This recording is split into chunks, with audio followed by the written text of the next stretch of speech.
ಅಪಹರಣ ಪ್ರಕರಣದಲ್ಲಿ ಎಚ್.ಡಿ. ರೇವಣ್ಣ ಬಂಧನ. ಮತ್ತೆ ರೇವಣ್ಣ ವಿಚಾರಣೆಯನ್ನು ನಡೆಸಲಿಕ್ಕೆ ಎಸ್ಐಟಿ ಅಧಿಕಾರಿಗಳು ಮುಂದಾಗ್ತಾ ಇದ್ದಾರೆ. ಕೆಲವೇ ಕ್ಷಣಗಳಲ್ಲಿ ವಿಚಾರಣೆಯನ್ನು ನಡೆಸಲಿದ್ದಾರೆ ಎಸ್ಐಟಿ ಅಧಿಕಾರಿಗಳು. ಈಗಾಗಲೇ ಒಂದು ಹಂತದ ವಿಚಾರಣೆಯನ್ನು ನಡೆಸಿರುವಂತಹದ್ದು. 20 ರಿಂದ 25 ಕ್ವೆಶ್ಚನ್ಸ್ಗಳನ್ನು ರೇವಣ್ಣ ಅವರಿಗೆ ಎಸ್ಐಟಿ ಅಧಿಕಾರಿಗಳು ಕೇಳಿದ್ರು. ಅದಕ್ಕೆ ಸಮರ್ಪಕವಾದಂತಹ ಉತ್ತರ ಸಿಕ್ಕಿಲ್ಲ. ಹಾಗಾಗಿ ಎರಡನೇ ಹಂತದ ವಿಚಾರಣೆಯನ್ನು ನಡೆಸ್ತಾ ಇರುವಂತಹದ್ದು. ಈ ಬಾರಿಯೂ ಕೂಡ ಒಂದು 30 ರಿಂದ 35 ಪ್ರಶ್ನೆಗಳನ್ನು ಕೇಳುವಂತಹ ಸಾಧ್ಯತೆ ಇದೆ. ಒಂದಿಷ್ಟು ಉತ್ತರಗಳನ್ನು ಪಡೆಯುವಂತಹ ಸಾಧ್ಯತೆ ಇದೆ. ತದನಂತರ ನ್ಯಾಯಾಧೀಶರ ಎದುರು ಎಚ್.ಡಿ. ರೇವಣ್ಣ ಅವರನ್ನು ಪ್ರೆಸೆಂಟ್ ಮಾಡ್ತಾರೆ. ಅಲ್ಲಿ ನ್ಯಾಯಾಧೀಶರಿಗೆ ಮತ್ತೊಂದು ಕೋರಿಕೆಯನ್ನು ಇಡ್ತಾರೆ. ಹೆಚ್ಚಿನ ವಿಚಾರಣೆಗೊಳಪಡಿಸಬೇಕು, ಈ ಪ್ರಕರಣಕ್ಕೆ ಸಂಬಂಧಪಟ್ಟಂತೆ ಆಳ ತನಿಖೆ ಆಗಬೇಕು, ಹಾಗಾಗಿ ನಮ್ಮ ವಶಕ್ಕೆ ಕೊಡಿ ಅಂತ ಕೇಳಿಕೊಳ್ಳುವಂತಹ ಸಾಧ್ಯತೆಗಳು ಕೂಡ ಇದೆ. ಮತ್ತಷ್ಟು ಡೀಟೇಲ್ಸ್ ಅನ್ನು ಕೊಡ್ತಾರೆ. ಇದೇ ವಿಚಾರಕ್ಕೆ ಸಂಬಂಧಪಟ್ಟಂತೆ ನಮ್ಮ ಪ್ರತಿನಿಧಿ ಉಮೇಶ್ ನೇರ ಸಂಪರ್ಕದಲ್ಲಿ ಜಾಯಿನ್ ಆಗಿದ್ದಾರೆ. ಉಮೇಶ್, ಎಚ್.ಡಿ. ರೇವಣ್ಣ ಅವರನ್ನ ಎಸ್ಐಟಿ ಅಧಿಕಾರಿಗಳು ಅರೆಸ್ಟ್ ಮಾಡಿದ್ದಾರೆ. ಒಂದು ಸುತ್ತಿನ ಪ್ರಶ್ನೆಗಳನ್ನ ಕೇಳಿ ಮುಗಿಸಿ ಆಗಿದೆ. ಈಗ ಎರಡನೇ ಸುತ್ತಿನ ತನಿಖೆಯನ್ನು ನಡೆಸಲಿಕ್ಕೆ, ಪ್ರಶ್ನೆಯನ್ನ ಕೇಳಲಿಕ್ಕೆ ಎಸ್ಐಟಿ ಅಧಿಕಾರಿಗಳು ಸಿದ್ಧತೆಯನ್ನು ಮಾಡಿಕೊಳ್ತಿದ್ದಾರೆ ಎನ್ನುವಂತಹ ಮಾಹಿತಿ. ಏನೆಲ್ಲ ಪ್ರಶ್ನೆ ಕೇಳಬಹುದು, ಜೊತೆಗೆ ಏನೆಲ್ಲ ಡೆವಲಪ್ಮೆಂಟ್ಸ್ ಆಗ್ತಾ ಇದೆ ಅಲ್ಲಿ ಅಂತ?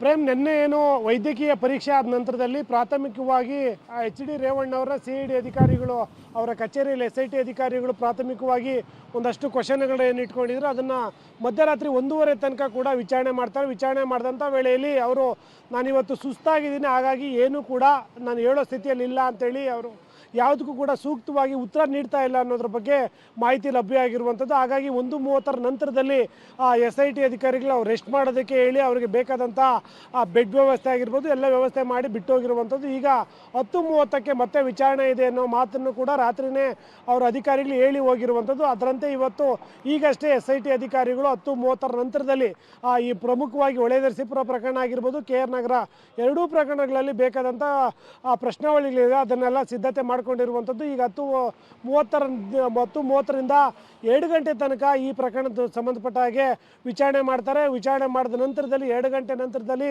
ನ್ಯಾಯಾಧೀಶರ ಮನೆಗೆ ಹಾಜರುಪಡಿಸೋದಕ್ಕೆ ಸಿದ್ಧತೆ ಮಾಡ್ಕೊಂಡಿರುವಂಥದ್ದು. ಸಾಮಾನ್ಯವಾಗಿ ನ್ಯಾಯಾಧೀಶರ ಮನೆಗೆ ಹಾಜರುಪಡಿಸಿದಂಥ ವೇಳೆಯಲ್ಲಿ ಬಹುತೇಕ ಏನು ನ್ಯಾಯಾಂಗ ಬಂಧನಕ್ಕೆ ವಿಧಿಸೋದು ಸಾಮಾನ್ಯ ಆಗಿದೆ. ಹಾಗಾಗಿ ಪೊಲೀಸರು ಕೂಡ ಇವತ್ತು ಭಾನುವಾರ ಆಗಿರೋ ಪ್ರಕರಣ ಮತ್ತೆ 3 ಜನ ಸಂಪರ್ಕಕ್ಕೆ ಬಂದಿರೋ ಆಧಾರದಲ್ಲಿ ಅವೆಲ್ಲ ವಿಚಾರಣೆ ಒಂದಷ್ಟು FIR ಆಗುವ ಸಾಧ್ಯತೆ ಇರೋ ಕಾರಣಕ್ಕಾಗಿ ಸೋಮವಾರ ಅಂದರೆ ನಾಳೆಗೆ ಓಪನ್ ಕೋರ್ಟಲ್ಲಿ ಮತ್ತೆ ಬಾಡಿ ವಾರೆಂಟ್ ಮೇಲೆ ಕಸ್ಟಡಿ ಕೇಳೋದಕ್ಕೆ ಸಿದ್ಧತೆ ಮಾಡ್ಕೊಂಡಿರೋದ್ರ ಬಗ್ಗೆ SIT ಅಧಿಕಾರಿಗಳಿಗೆ ಸದ್ಯಕ್ಕೆ ಮಾಹಿತಿ ಇರುವಂಥದ್ದು. ಹಾಗಾಗಿ ರೇವಣ್ಣ ಬಹುತೇಕ ಇವತ್ತು ಹರಪನಗರ ಜೈಲಿಗೆ ಶಿಫ್ಟ್ ಆಗುವಂಥ ಸಾಧ್ಯತೆ ಹೆಚ್ಚಾಗಿರುವಂಥದ್ದು. ಅದ್ರ ಜೊತೆಗೆ SIT ಅಧಿಕಾರಿಗಳು ಇವತ್ತು 2 ಪ್ರಕರಣದ ಬಗ್ಗೆ ವಿಚಾರಣೆ ಮಾಡ್ತಾರೆ. ವಿಚಾರಣೆ ಮಾಡಿದ ನಂತರದಲ್ಲಿ ಮತ್ತೆ 3 ಪ್ರಕರಣಗಳ ಬಗ್ಗೆ ಮಾಹಿತಿ ಲಭ್ಯ ಆಗಿದೆ. ಅದ್ರ ಬಗ್ಗೆ ಕೂಡ ಪ್ರಾಥಮಿಕವಾಗಿ ಮಾಹಿತಿಗಳು ಕಲೆಕ್ಟ್ ಮಾಡಿ ಇವತ್ತು ಅವರು ಹೇಳಿದಂಥ ಮಾಹಿತಿಗಳು ಮತ್ತು ಈಗ ಸಿಗ್ತಾ ಇರುವಂಥ ಮಾಹಿತಿಗಳು ಎರಡನ್ನೂ ಕೂಡ ನಾಳೆ ಕೋರ್ಟ್ ಮುಂದೆ ಇಟ್ಟು ನಾಳೆ ಅವರನ್ನು ಮತ್ತೆ ಬಾಡಿ ವಾರೆಂಟ್ ಮೇಲೆ ಕಸ್ಟಡಿಗೆ ಪಡೆಯುವಂಥ ಸಾಧ್ಯತೆಗಳು ಹೆಚ್ಚಾಗಿರುವಂಥದ್ದು. ಪ್ರೇಮ್, ಓಕೆ ಉಮೇಶ್, ಹಾಗೆ ಸಂಪರ್ಕದಲ್ಲಿರಿ, ಮತ್ತಷ್ಟು ಡೀಟೇಲ್ಸನ್ನು ನಿಮ್ಮಿಂದ ಪಡಿತಾ ಹೋಗ್ತೀನಿ. ಇವತ್ತು ಸಂಜೆ ನ್ಯಾಯಾಧೀಶರ ಎದುರು ಎಚ್.ಡಿ. ರೇವಣ್ಣ ಅವರನ್ನು ಪ್ರೆಸೆಂಟ್ ಮಾಡ್ತಾರೆ. ಅದಕ್ಕೂ ಮೊದಲು ಅವರನ್ನು ವಿಚಾರಣೆಗೊಳಪಡಿಸ್ತಾ ಇರುವಂತಹದ್ದು. 10 ಹಲವು ಪ್ರಶ್ನೆಗಳನ್ನು ಅವರ ಮುಂದಿಡುವ ಮೂಲಕ ಈ ಪ್ರಕರಣಕ್ಕೆ ಸಂಬಂಧಪಟ್ಟಂತೆ ಒಂದಿಷ್ಟು ಮಾಹಿತಿಯನ್ನು ಕೂಡ ದಾಖಲು ಮಾಡ್ಕೊಳ್ತಾರೆ.